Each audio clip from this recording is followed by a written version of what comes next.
What was first thought to be a small cross-border raid by Ukraine into Russia is now the deepest incursion into enemy territory by either side since the war began.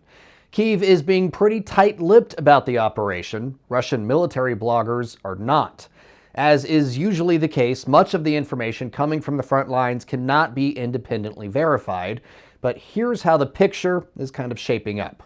The operation started in the early morning hours of August 6th, when Ukraine sent hundreds of troops, maybe up to 1,000, across the border from Sumy Oblast in northern Ukraine into Russia's Kursk Oblast.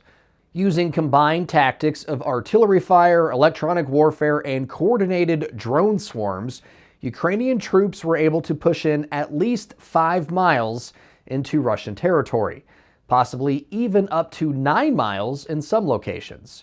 Video released by Ukraine's armed forces show dozens of Russian soldiers surrendering to Ukrainian troops.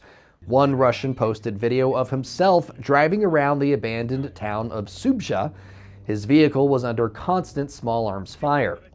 Russia says Ukrainian shelling in the region killed 2 people so far, injured 24 others. One of those injured was a Kremlin-connected war correspondent whose vehicle was struck by a Ukrainian FPV drone. After a visibly upset Vladimir Putin received an update from his defense cabinet on the situation in Kursk, the Russian leader called Ukraine's actions a large-scale provocation.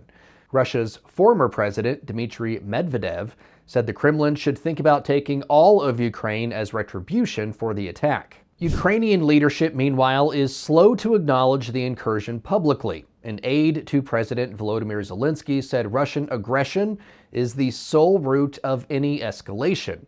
President Zelensky praised all of Ukraine's fighters and said the army still knows how to surprise the enemy.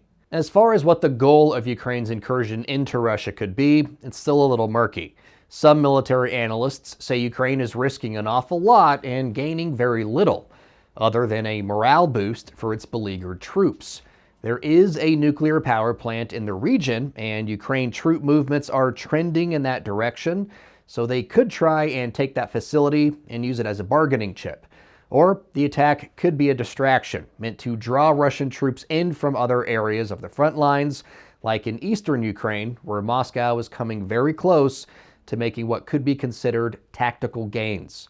Regardless of the reasoning, the incursion is certainly an embarrassment for Russia and its despot leader, because while there have been small raids into Russian territory since the war started, those were conducted by Russian nationals fighting on the side of the Ukrainians. This current incursion is being carried out by seasoned Ukrainian soldiers using mechanized brigades and combined tactics. It marks the first time since World War II that Russian territory was invaded by another nation. For more of our reporting on the war in Ukraine, be sure to download the Straight Arrow News app today or log on to san.com. For Straight Arrow News, I'm Ryan Robertson.